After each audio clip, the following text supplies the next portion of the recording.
So anyways, obviously we all appreciate Bishop Barron and all that he has been doing for the church and then for our diocese. So Bishop's going to have a few words and then just raise your hands if you have a question and I'll let the mic over to you. So great. Thanks, Father Brian. Thanks, everybody. I love being in this place, and this is a great room. So thanks again for having me. Let me just say a couple of very simple things about the Synod coming up.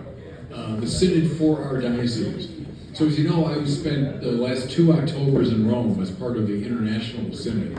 And one of the things the Pope really wants us to do, and it came up out of the Synod conversations, is that individual dioceses should have synods.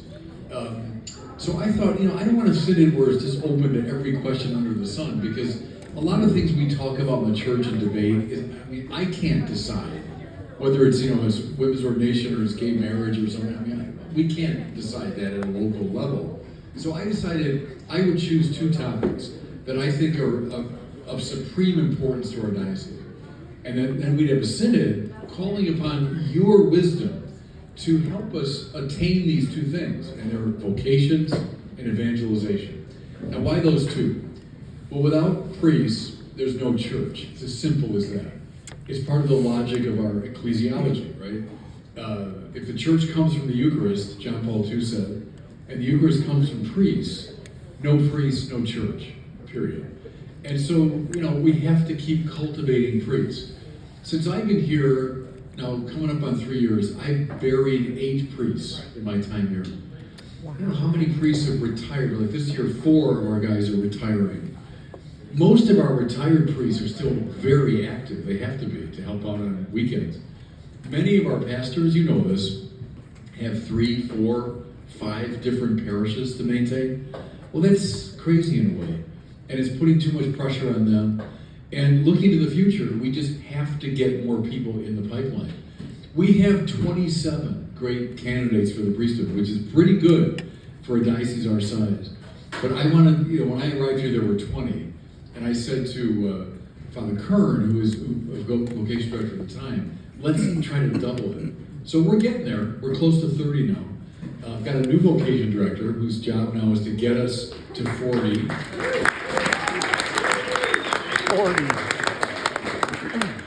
But Father Brian would be the first to tell you, you're vocation directors. We need everybody on the ground. Maybe there's someone in this room that's thinking about the priesthood. Take it seriously. Here you want some advice from an old guy up here. Life goes by fast. And, the options aren't eternally open. The tendency when you're younger to think, I'll keep this open, that open. No, you got to make a decision, at some point. And look, married life's great, priesthood's great, single life that's devoted to Christ is great. They're all great, but you've got to decide which one is you're being called to. If it's priesthood or religious life, take it seriously. Take that summons seriously. So anyway, I want to gather a synod so that we can get all the minds of our diocese together, young, old, everything in between, to help us think this through. The second one, of course, is evangelization. Let me give you a couple stats.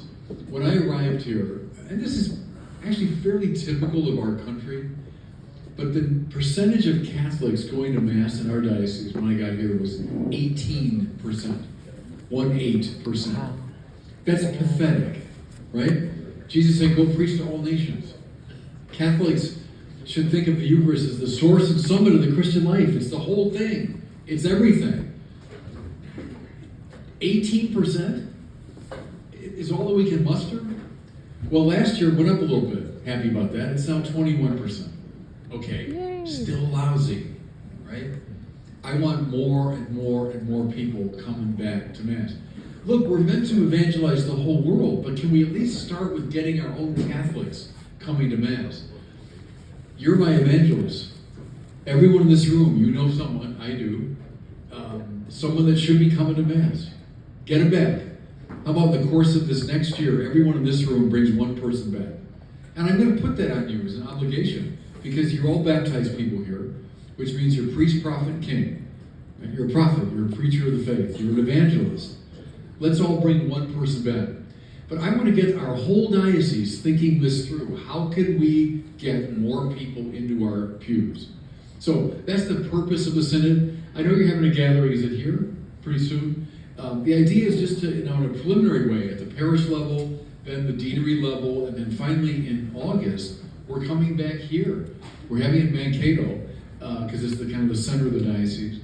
And we're going to gather delegates from all the parishes, and all the priests will be involved, young and old and everybody, to help us think this through and maybe make some suggestions to me, like here are some things, Bishop, concretely that we can do in our diocese. Okay, so that's the synod. I've talked to a lot of bishops in the country who've done synods, and they all say to a person that they love them, that they were really good experiences for the whole church. And it kind of lifted up the church, revolutionized life in that diocese. So that's what I want. And just look forward to the whole process. Okay, you heard enough from me today. So I'm eager to hear what's on your minds and hearts. So if you got a question or comment, the new vocation director will come to you with a microphone.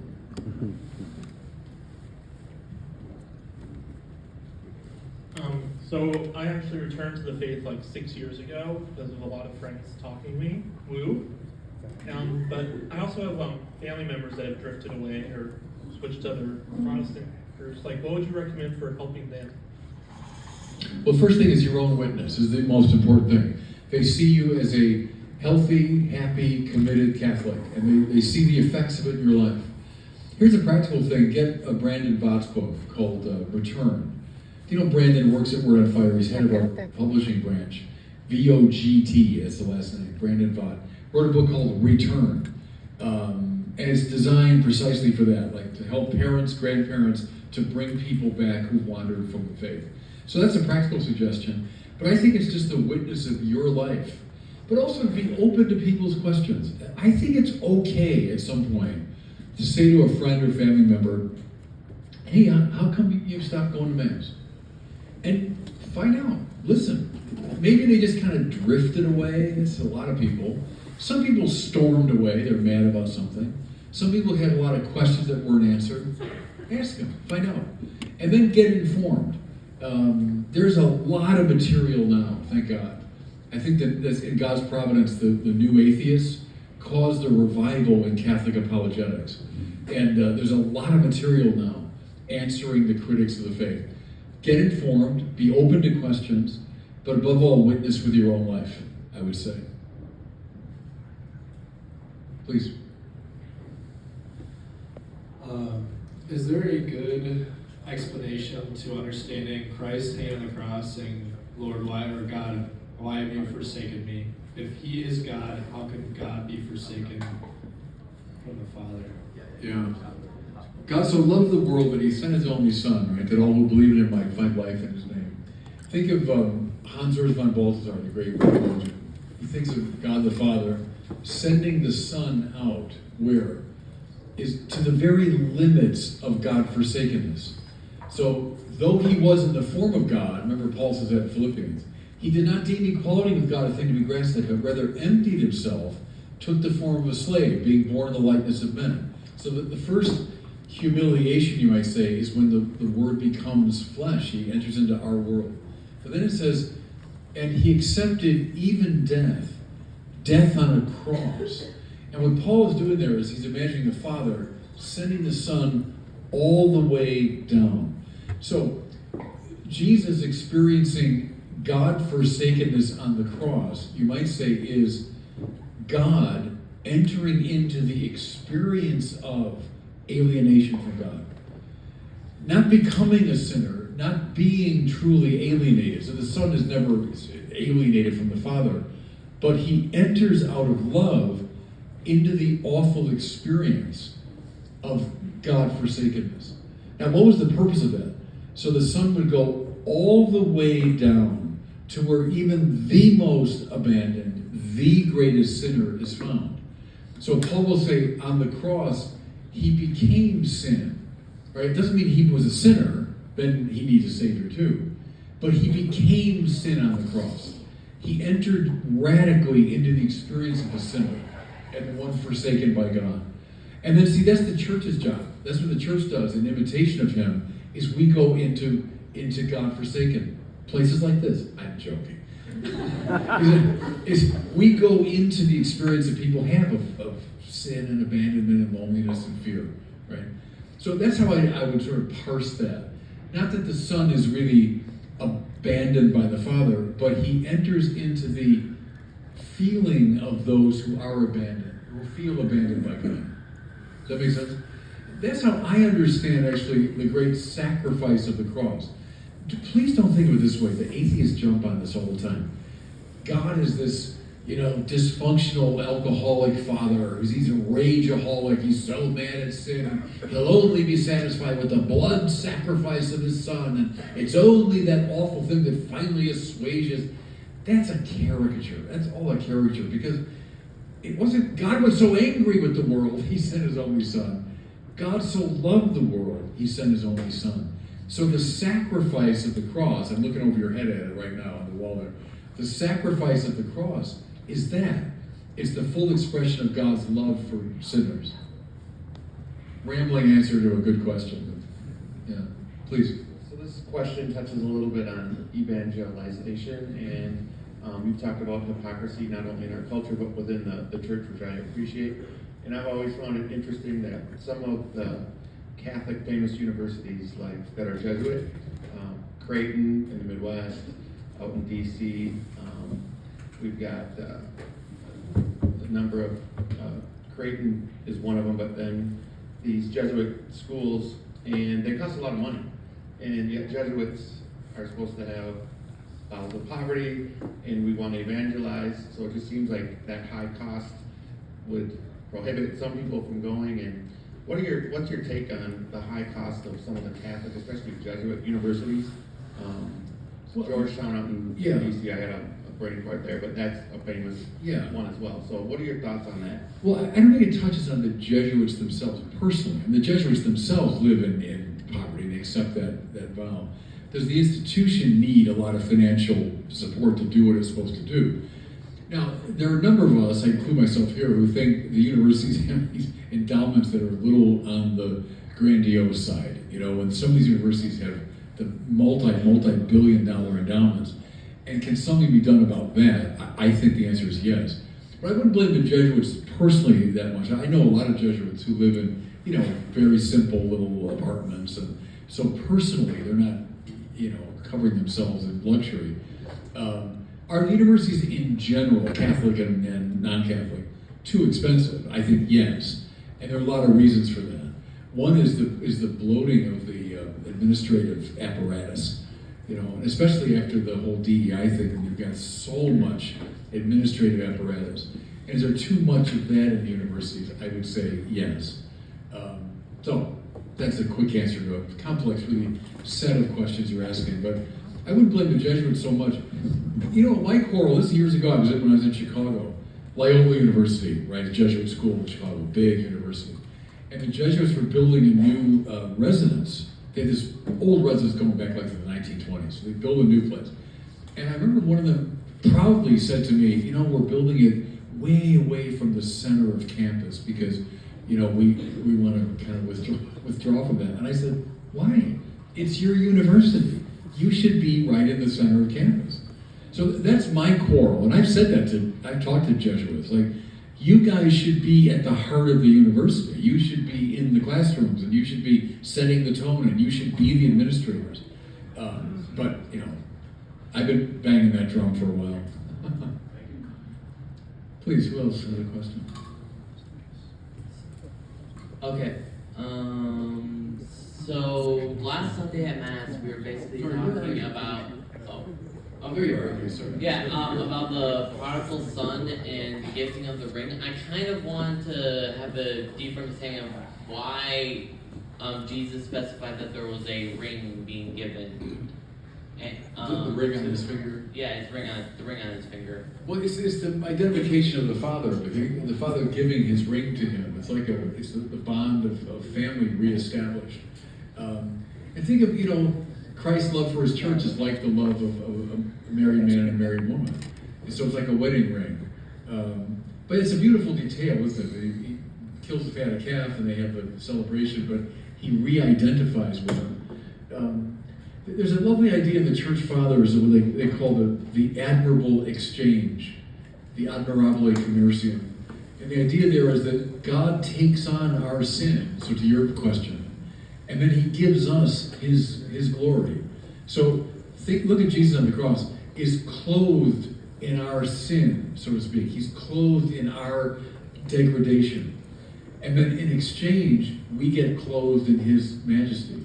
So that's the idea of the ring and the robe and everything. It's God restoring us to our dignity. And not because of any great merit of ours. What's the merit of the prodigal son? Is that he admitted he's a sinner and he came home. And that's all you need. And the Father's going to cover you in his ornamentation, right? But then God willingly is covered in our humiliation. There is Christianity. That's the admirabile commercium. It's a really cool idea. Thanks for being Please, here. go ahead. So I'm a big fan of Jordan Peterson and a lot of the conversations that you have with him and his wife. My question is like, what's the best lesson you've taken from him? Or like the best lesson that Catholics can take from Jordan? Yeah, he's good. I came to know him first online when I was in California. We did a Zoom thing, and that's when he was just entering into this really painful period in his life. His wife was very sick, and then he became very sick. If you remember, both of them almost died. So when I first met him online, I remember we started talking about God at one point, and he started crying. That's the first time I ever met him. Then we had a long 2-hour conversation several months later that I really enjoyed. I thought was interesting and helpful. Then I finally met him a couple years ago, maybe. I was in Rome doing this show with him. I met him. You know what I admire most about him? He's a very sincere seeker. I think he's really looking for the truth. And he's backing into religion in a way. He begins in psychology. He begins with Nietzsche and Freud and Jung and people like that. But then he discovers the Bible and he discovers religion. And with great curiosity and intelligent interest, he kind of backed his way into it. And it was very willing, humbly, to listen to religious people who would try to explain, the scriptures and so on to him. I said to him one time, you live up to your name because you're like the Jordan River, that a lot of people are crossing over to religion because of him. I don't know if you know about that, but Peterson has given all these talks, and he himself, sort of like Moses. Moses, you won't get into the process. He's not there yet, but yet the way he opens up the Bible has led a lot of people to religion. So I've kind of learned from him. I just admire his sincere intelligence, his sincere attitude when it comes to religion. He's really good at reading the Bible psychodynamically. And there he's like the church fathers. If you read Origen, Augustine, Chrysostom, those people, Ambrose, they would read the Bible and they'd bring out what they would have called the moral dimension of it. Like, for example, like the prodigal son, is there a moral part of that story? Yeah, there is. There's also a highly theological part of that story. So Peterson's really good. He'd probably call it the psychological dimension of the Bible. But he's excellent, I think, at bringing that out. Bishop, Please. glad you're here. Yeah. One thing, and I know when I was in 8th grade and went through, I had anthropology. It's being taught a lot too. Always trying to come up with an answer because I've talked to a lot of young people that are being taught Darwinism, and I have one gal said she like Darwin thinking and she's kind of atheist. Trying to explain back to her, how would I respond back in our faith and what to say. About like evolution and anthropology? Yeah, it's about Well, you know what I would do? I'm going to give a talk about next week at the Mayo Clinic, and I was just thinking about this on the way over here today. The biblical take, expressed in highly poetic language in Genesis, is, we are made from the dust of the earth. Now that's a symbolic shorthand for, we're animals. We got bodies, we're material. We come from the dust of the earth, and we go back to the dust of the earth. The animals are our close cousins. All of that, I think, is contained in the claim that we're made from the dust of the earth. Now, into that clay was breathed the Spirit, right? So God makes this being a living being.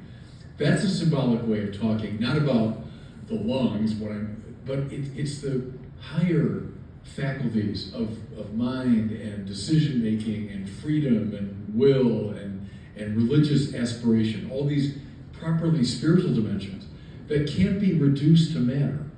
And the thing is, we're both. We're a hybrid of spirit and matter. The trouble with is not so much with Darwin, it would be with a Darwinian absolutism. It would say Darwin explains the totality of the human being. He doesn't. He's helpful in understanding how biological organisms have evolved over the centuries. Fine. But it doesn't adequately account for this hybrid that we are of both body and soul and so on. So I would say to the Darwinists, off you go. Tell me all you know about this stuff, this body and how it developed. But there's more to say about the human being than just that. And I think we have to be in the forefront of that conversation and not allow the materialists to just take over as though they explain everything. Here's a line from Thomas Aquinas that is very helpful and mysterious. Thomas said, first of all, I am not my soul. It's very interesting. I am not my soul because I am body and soul. What do you hear a lot today? Well, deep down, the real me says, whatever. I'm actually a woman, even though my body says I'm a man. See, that's a weird anthropology. That's a weird dualistic anthropology. When you say, I'm not my soul, I am not something like buried deep down in here. I am this hybrid of body and soul, you know? But here's the other thing from Aquinas. He says, the soul is in the body, not as contained by it, but rather as containing it. It's a really interesting thing. So we naturally think, oh, the soul must be something inside here, I guess. It's inside my body. No. The soul contains the body. See what I mean? The soul it's greater than the body, but it contains the body. So I think all of that has to be in a properly developed anthropology. Bishop, I know several young men around the country that might be feeling like a call towards the priesthood, but are feeling crushed by like the weight of the responsibility for so many souls that they would have. How would you counsel them? How would you walk with them? Like, what would you say to them to help encourage them? Yeah, I did it for most of my adult life. I was in seminary work, you know, and every single guy I ever dealt with reached a point where he said, I can't do this and I'm not worthy of it. And if they didn't reach that point, I would get nervous. You know? So I think inevitably in your formation, that moment you're describing very well hits you. That this is a burden too big for someone like me. I'm a sinner. I'm no better than anybody. Who am I to be telling them what to do? And who am I to be preaching and forgiving sins and all that?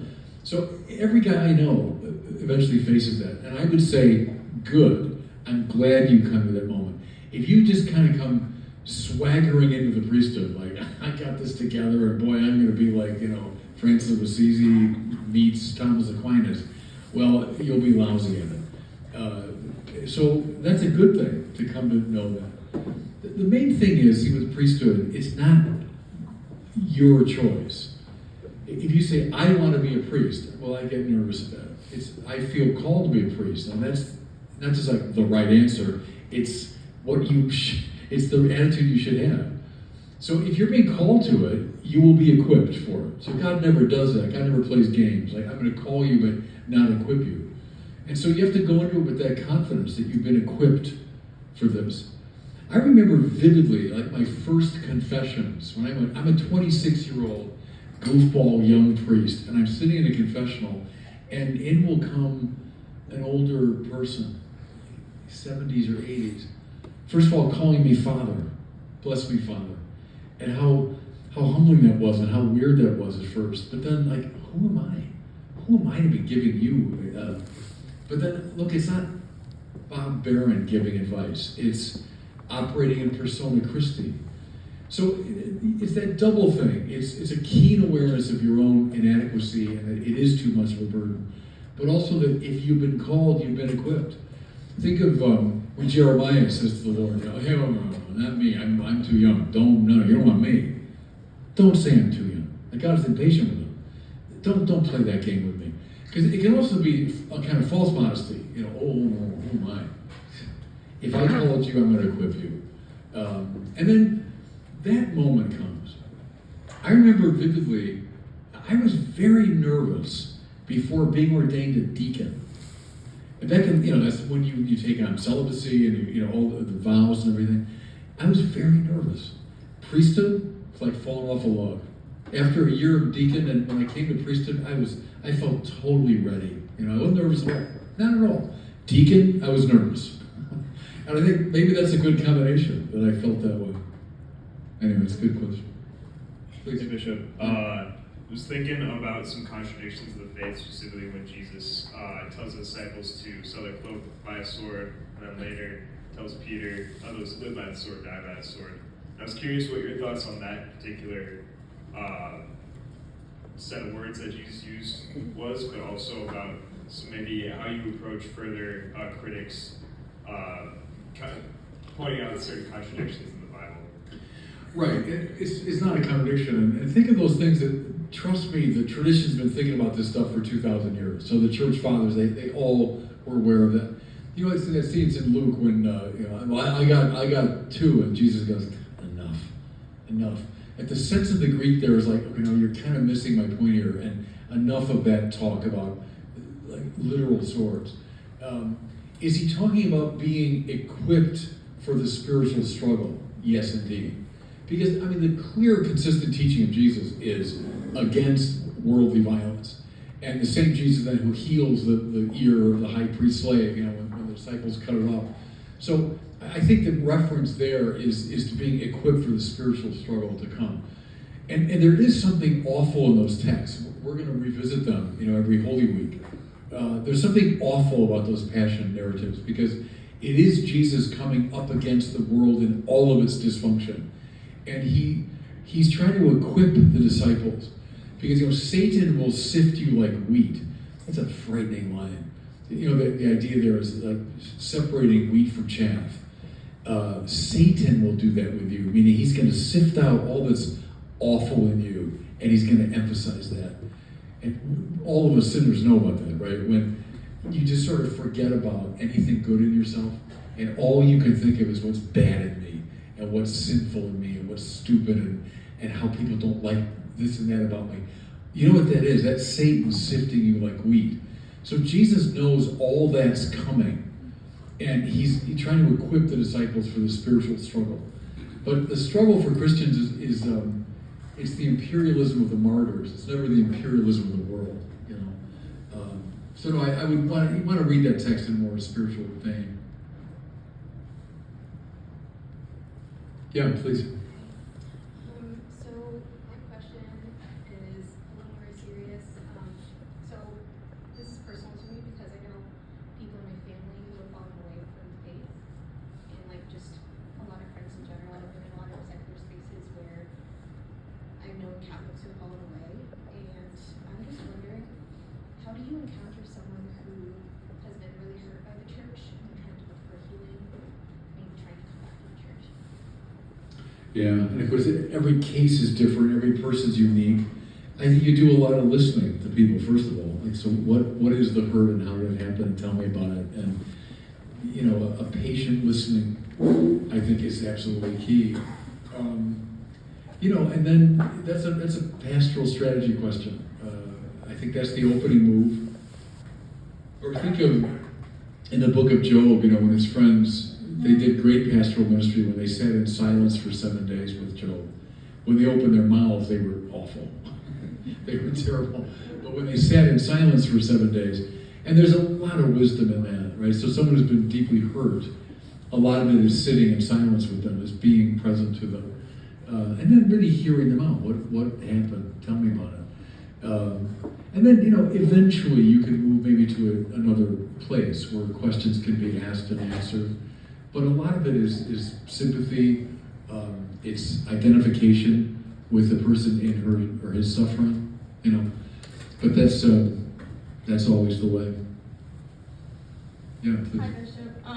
So I'm one of the missionaries here on campus, and it's really good to like see mission on campus and see students involved, and like seeing it here. And I was in the college scene, and like seeing all the college students love the Lord and live mission. But what I'm wondering is what advice you have for the young people that are going into parishes, specifically in like a parish maybe they moved away and they're by themselves, and there's not really many people their age there, and how do they continue to live mission after graduating college?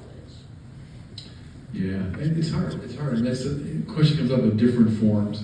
When people experience a really lively, liturgical life or a community life or college or someplace, and then you go home and you say maybe it's mostly older people and no one seems on fire with anything. I guess my instinct is then you start something. If you go back to your parish and there's nothing there that's very vital, what did John the Cross say? When there is no love, put love, and you will find love. So like where there's no action going on, well, you put some action there and then you'll find it. Organize something. Reach out to people. Build up something the way Focus got built up from nothing a long time ago. So I know it's hard. It's hard, and a lot of people face that challenge. But you started. Maybe you try to bring some of what you experienced at the university or wherever it was to the parish life. Talk to the pastor. Tell him, here's what I'm missing here. What can we do together? And he might empower you. I think of John Paul II, they say when he was bishop in Krakow, he always asked two questions. Whenever anyone came to him, he'd say, what does our faith tell us about this? And then secondly, how can you help us with it? So first let's give a religious context for this, and then, all right, how can I order your charisms to make things better? Please. Hi, Bishop. I have a question about culpability. Yeah. I work part-time with the police department here, and I see people that, they've committed some of the worst crimes, and I would argue, they don't know what they're doing a lot of the times. And I know mortal sin, one of the things is it's a mortal sin and you do it anyway. So how do you come across some of that? Yeah. Most difficult. Yeah, the classic answer is for culpability, you need full engagement of the will and full knowledge at the intellectual level. You have to know what you're doing is seriously sinful, and then you have to fully desire it, right? If those two things are in place, then you have culpability. Now, are both of those compromised in all sorts of ways? Sure. Does someone fully understand the gravity of this act? And as you're suggesting, in many cases, maybe not. They were not aware of it. Secondly, and maybe it's even more subtle, the engagement of the will. To what degree are we really freely acquiescing to something? Or to what degree are we so conditioned by background experience, peer pressure, et cetera, et cetera? So that's why the two things can be so compromised. The work of the confessional is to get at some of that, or the work of spiritual direction. And there isn't just a clean answer. I think you have to dive in a bit and say, okay, to what degree did you fully know the gravity of this? To what degree were you free? And that depends.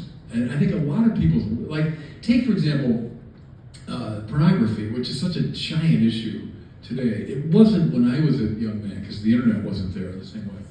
But so many people addicted to pornography that where's the engagement of the will? If you're really talking about an addiction, somebody's become that addictive, are you really able to have freedom in this regard? That's one example. But those are the relevant questions to ask anyway. But it's got to be done in confession or spiritual direction.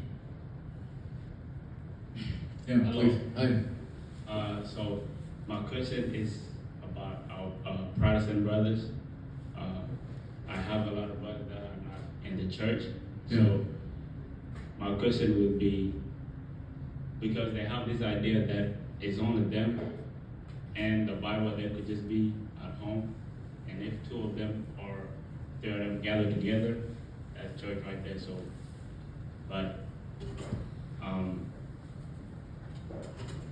my question would be, how could you tell them that if that thinking of theirs is because I oppose that thinking of theirs, because the church, you need to come to the church. But their thinking is that they could just be in their room, in their home, and have that type of time with Jesus. So, what is your thoughts and on that? Yeah, that's a good question. And, you know, it's kind of at the heart of ecumenical dialogue. Cardinal George, who was kind of a hero to me, used to say, the Catholic Church is the true church in this sense, that it has all the gifts that Christ wants his people to have. Meaning, it's got scripture, it's got tradition, it's got liturgy, it's got the saints, it's got apostolic authority, etc. But does it mean that other Christian families might not exercise some of those gifts better than we do? See, I mean, look, when I was coming of age, I used to watch Charles Stanley, I used to watch Jimmy Swaggart, I used to watch a lot of the TV preachers, Protestants. Man, they're good. I'm not going to I mean, Jimmy Swaggart has moral problems, but he was a great preacher. Were the Protestants, in my experience growing up, better than Catholics at preaching? You bet they were, and I used to watch them with great interest. I was just on the stage about a month ago. I was over in England, and I was on the stage. It was a great privilege with N.T. Wright. N.T. Wright's an Anglican biblical scholar. I think the best biblical scholar in the English-speaking world. And I said to him, I mean, look, I've learned so much from you over the years. So are the Protestants in some ways better than we are at Bible commentary? Yeah, in some cases they are. But yeah, I'm with Cardinal George. We have all the gifts that Christ wants his people to have. When it comes to the Bible, to me, it's as misguided to say just, hey, how about my buddy and I, let's read the Bible together and we'll figure it out. It's just as misguided as saying, let's pick up Macbeth. We've never really read it before at all. We haven't read any scholarship on it. We've never actually seen a production of it. And we'll figure it out. Shakespeare, we'll just figure it out. I mean, come on, you read Shakespeare within a long interpretive tradition, don't you? You read scholarship on Macbeth. You watch various versions of its production. And then you come to understand it. So the Bible, I would say as a Catholic, the same thing. I don't just get it by picking it up and reading it on my own or with my one friend. I read it within the tradition that goes back to Peter and Paul, comes up through Chrysostom and Jerome and Augustine and Thomas Aquinas and John Henry Newman and John Paul II. And I read it within that great Catholic family of interpretation. So that's how I'd answer the biblical side of it. But I would try to be, as Cardinal George was, very generous toward Protestants, say, hey, you do have a lot of things that you do it better than we do. Like, you're better at preaching maybe or some Bible commentary than we are. Good. But we got all the gifts Christ wants his people to have. That's a short answer to a complex question you're asking. Please, who else? Hi, Bishop. Go ahead. Hi. So I know a lot of people, family and friends, that they feel the best way to love people in any situation, but I especially think of like same-sex marriages or attraction or transgender or whatever it is. They feel that the best way to love them is to support them and just go along with them, and that and I'm just wondering how to explain to them that, you know, or I think of the Bible verses that like God turns like, or not God turns, but like family will be against family and different things like that, but just how to explain that that's not how God calls us to love them. Like, yes, he wants us to love them. Right, and I think it hinges, you're correct in intuiting, it hinges on the word love. So we tend in our kind of secular culture to think, well, love means affirming someone. Love means going along with someone's feelings or attitudes. When in fact, love in Aquinas means to will the good of the other. And to me, it's very clarifying. Love is not a feeling. It's not being nice. Love means to will the good of the other. Well, that means you've got some sense of what the good is. And the good can't just be identified with what I want or what I think. Think of like a little kid. If the parent says, I love my child, Therefore, I do whatever the child wants. Therefore, I do whatever the child suggests. No, I will the good of the child, right? That's the right rubric for approaching any of these questions. Now, always treating everybody with love. Yeah. Does that mean respect? Absolutely. Does that mean never being overbearing, never acting like the church lady and, I'm superior to you? And no. Love. You will the good of the other. But, as you're suggesting, I think correctly, love has a hard edge too. Love isn't just sentimental, having warm feelings toward or being nice to. It does mean willing what's good. And if I see you're pursuing a form of life that isn't good, to love you is to tell you that. And to love you is to encourage you in a different direction. Now, how do you do that in every particular case? That's a really tricky question. And it's up to, you have to be on the ground and know, who you're dealing with and all that. But that's the general principle, I think. It hinges on what love means. Who else, please? I have a question on prayer. So I'm reading your book on prayer actually right now, and it's opening my eyes to wait, I should talk to God, not just be like, hey, can you do this for me? Yeah, right. But I'm also thinking too, because Father Voe had a great podcast on angels. Can we do that with our guardian angel, or the saints? Just say, hey, I just want to talk to you in heaven for a bit about what's going on, and ask you to pray at the end. Yeah, I think so. The community of saints is important to us, and we're always within a community both visible and invisible. So there's this visible community right now, but there's an invisible community that's very much involved in the church and very much involved in our lives. And the saints mean a lot to me. I mean, key saints that I go to, the Little Flower being one, Aquinas being another, John Paul being another, Newman. There are many saints that I kind of lean on. So yeah, I think so. Yeah. Sure. Yeah, sure. Go ahead. So in our Bible study, we're going over 1 Corinthians right now, and we were just in chapter 10, and we went over verse 22 that says, you can't partake in the cup of the Lord and the devil. And so a question came up about how can we evangelize while we are still sinners, because we technically partake in both cups. So how would you answer that question? So how do you evangelize if you're a sinner? Yeah. Well, I mean, how do we avoid that? I mean, we're all sinners, and we remain sinners. We're forgiven sinners, right? So it's not just I live in constant self-reproach and contrition, but I feel I'm a forgiven sinner, and I'm empowered by that. Look at Peter, look at Paul, the greatest evangelists were forgiven sinners. Paul says, look, I'm the least of the apostles because I persecuted the church. Peter, I denied the Lord 3 times. And they're the greatest evangelists. So I wouldn't be cowed by that. I would say I'm a forgiven sinner, and in that I find my power. I remember very early on when Pope Francis was, right after he was elected, there was an interview with him, and the guy said, how would you characterize yourself? And the first thing he said was, I'm a sinner, which is a good answer, I'm a sinner. But I'm a forgiven sinner, and so I'm going to preach out of that experience. I think that's it.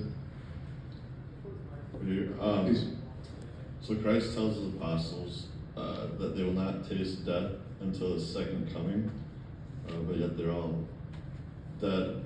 So what is Christ hinting at here, or showing? Yeah, what do you think? Because I mean, that's that he clearly doesn't mean, so the end of the space-time continuum is going to happen, while you people are still alive. It means the resurrection. See, the resurrection is the key to the whole Bible. It's the key to the New Testament, but the whole Bible. So, what did they experience while they were still alive? They did experience, in a way, the end of the world. Because the old world of sin and death is what was blown apart by the Paschal mystery. We now live in a new world. Now, the fullness of it is still to come, right? And that's the age of the church that we're in. But they did witness the end of the old world, which is why I keep looking at that cross over your head.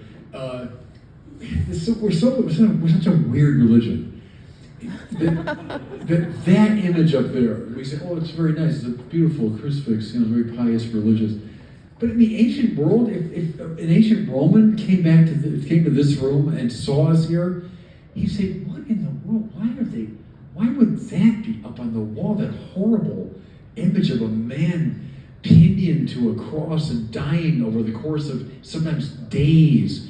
The animals coming and eating his body while he's still alive. That's what that meant to them.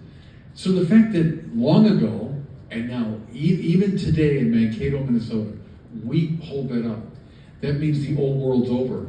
Because we say we're not afraid of it. In fact, we're going to taunt you with it. You think that scares us? Rome or any of the powers of the world, which govern through the fear of death. All tyrants do, right? We say, I'm not afraid of that. God is more powerful than anything you can throw at us. And so we're not going to hide it. On the contrary, what does Paul say? I preach one thing, Christ and him crucified. That's a supremely weird thing to say in the first century. We say, oh, what a nice pious thought. Pious thought, that's a weird thing to say in the first century. Hey, okay, what's your message, man? Tell me again. One thing, Christ and him crucified. Do you see why they threw stones at him and put him in jail and all? They thought he was a nut, at best, a nut. Because that's what you're preaching? But see, what else does Paul say? But it's the power of God. Because that means the old world ended. And they did see that. Because they saw him die on the cross and they saw him risen from the dead. And that meant the old world's over. Now, as I read the book of Revelation, you say, oh, it's about the end of the space-time continuum. Well, no, then it's not meant anything for anyone that's read it to this day. It's about the end of an old world. So stars falling and the seas boiling and all that. It's a symbolic way of saying the old world's over. And now what's going to happen? A new Jerusalem is coming down.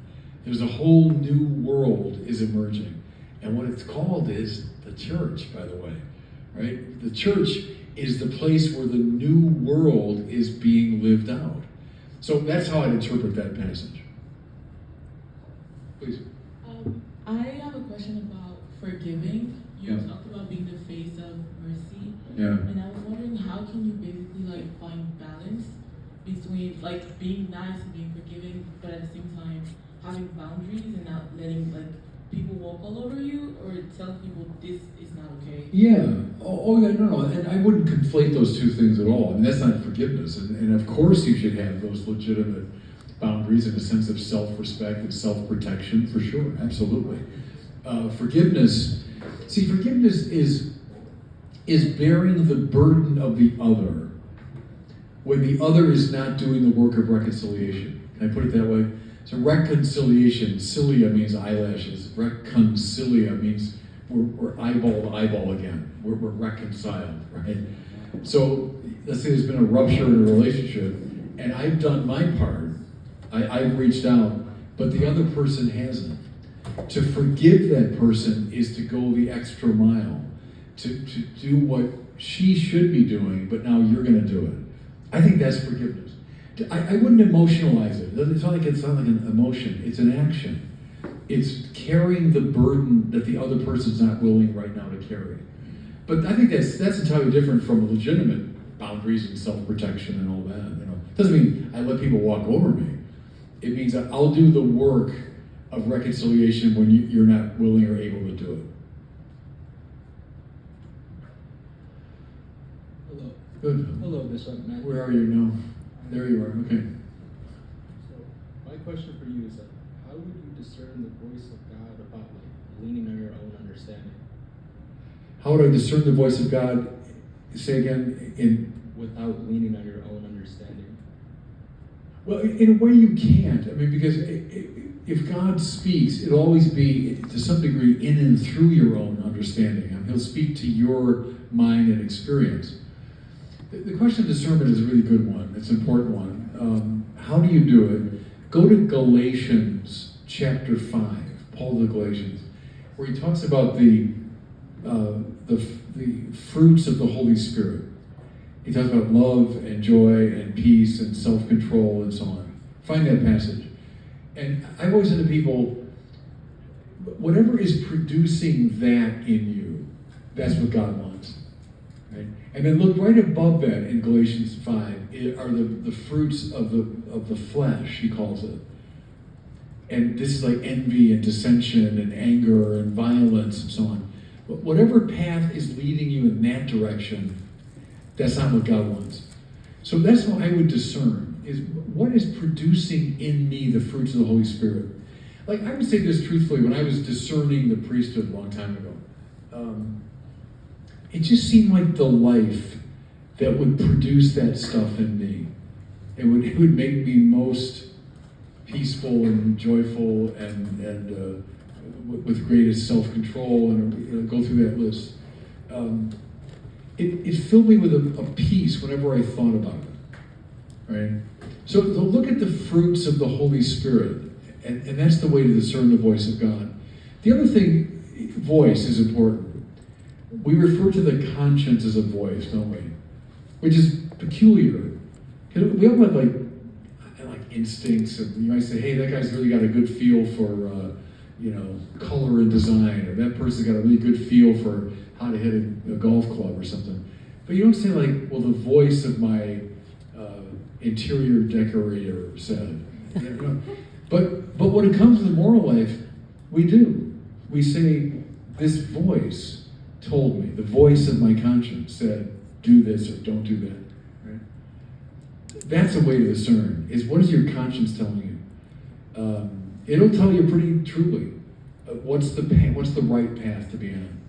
And keep listening to it. That's right, with the confirmation kids, I often use the example of the Waze app that I use, for traffic, GPS. I just learned over time, I trust that voice. I listened to it today, coming out here.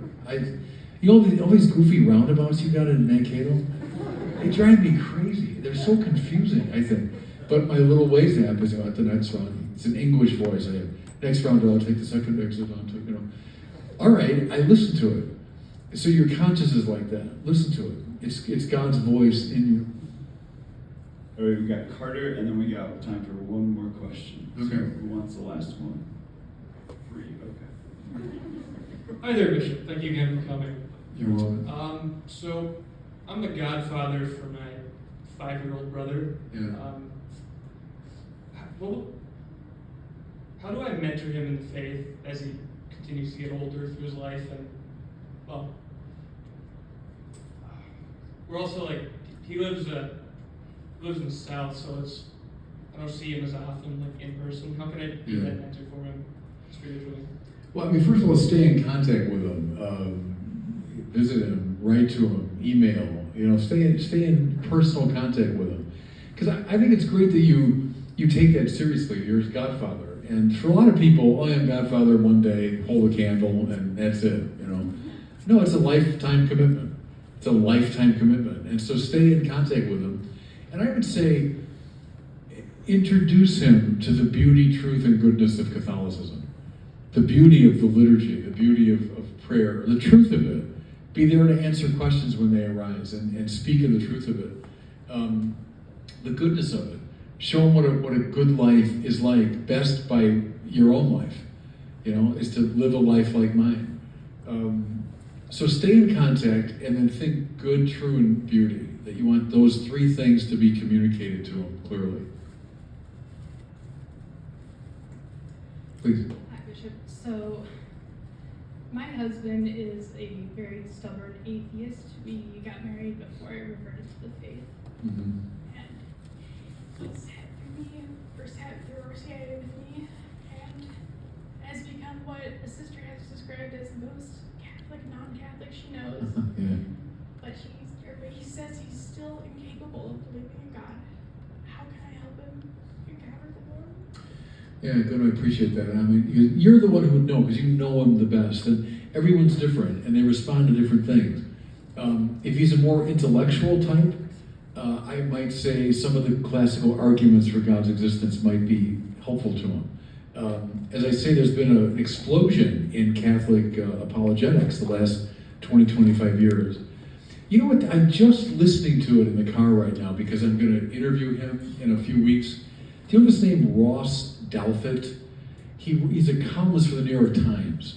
And he's the lone conservative that they allow on the New York Times editorial board.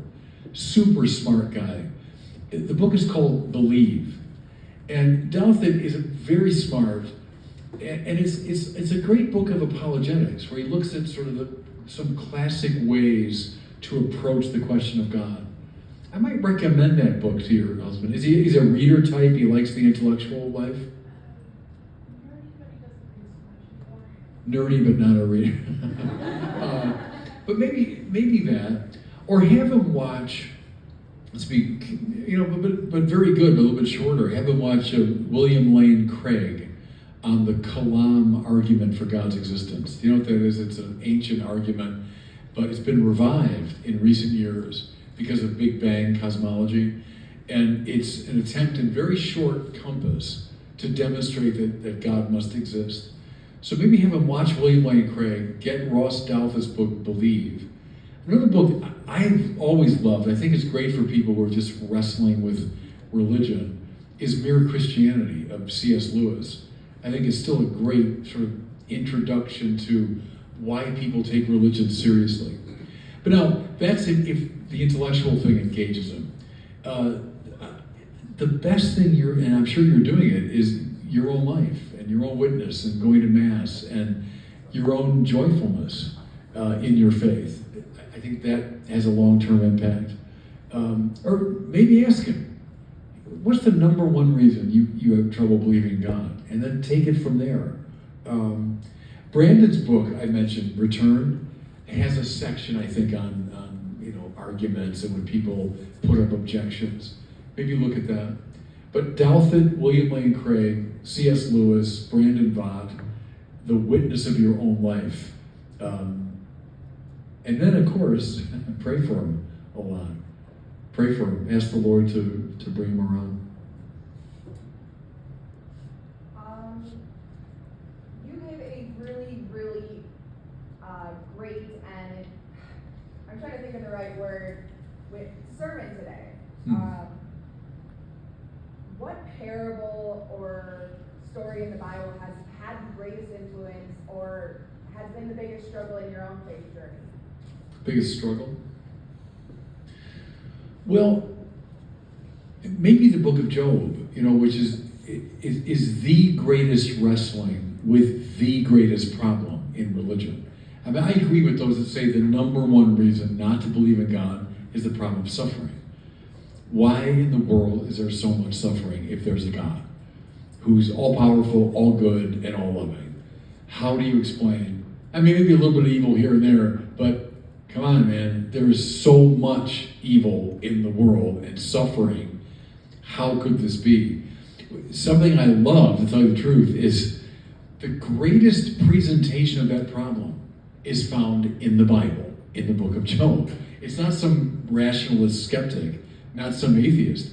The book of Job is the greatest presentation of that problem. So as I read that book, it always reawakens for me that problem.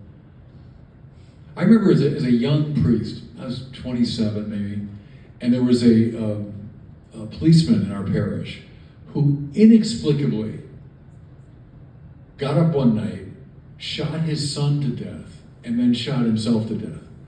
And I remember it made the papers, and then it turns out he was a parishioner. And so I show up, 27, at the funeral parlor in the two coffins, the father and the son whom he had killed. And there was the wife and mother there. And I walked in with my Roman collar on, and she went like this, like what? And I went like that too, like, I don't have an answer. That was what I was trying to say to her, was I don't have an answer. I can't say, oh, let me tell you exactly how this fits into God's overall design of the universe. But I was there, see, I think that's, at that moment, all I could possibly do is I was there as a representative of the church and of the Lord. But I bring that up because that's like a modern day Book of Job thing of, how do you explain that God would let that happen? So that's probably the greatest wrestling I have, is with that book. Last question. Yeah, we can't end on the Book of Job. Might be a kind of a downer place to end. Hi, Bishop. Where are you? Right here. Right where? There you are, okay. Okay, so I've just kind of been struggling lately.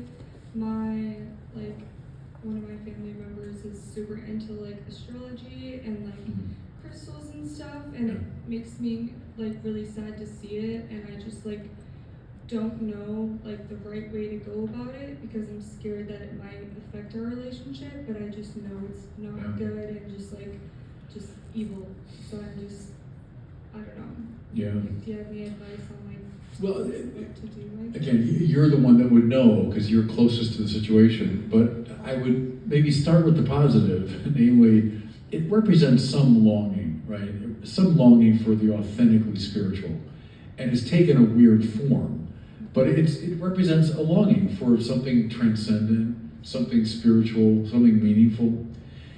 I don't know why she's fallen away from, let's say, the church, but she's looking without knowing it. She's looking for the church. And maybe to start there, to try to find what is it that you're finding so uplifting here.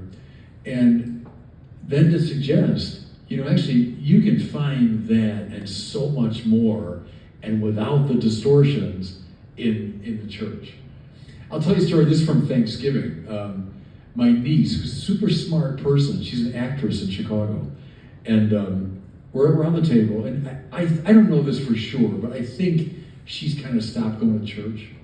But she says casually at the table, the other day I had my aura photographed.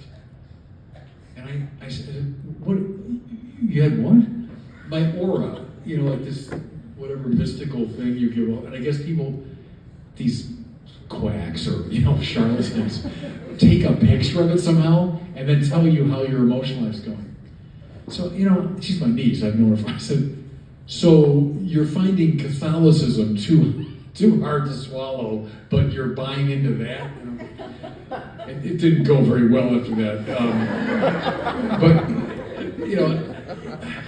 I think she's looking too, I did say this because my other nieces, nephews, and my brother and sister, I said, hey, everyone, there's this wonderful thing that it provides answers to the deepest questions of life and is based on the revelation of God. And actually, you were all formed in it. It's called Roman Catholicism. Do you know about that? They've kind of, a number of them have abandoned that, and they're running after a lot of silly stuff. What's Chesterton's line? When people stop believing God, they don't believe in nothing, they'll believe in anything. But that's the negative side. I would start with the positive. Like, what are you looking for?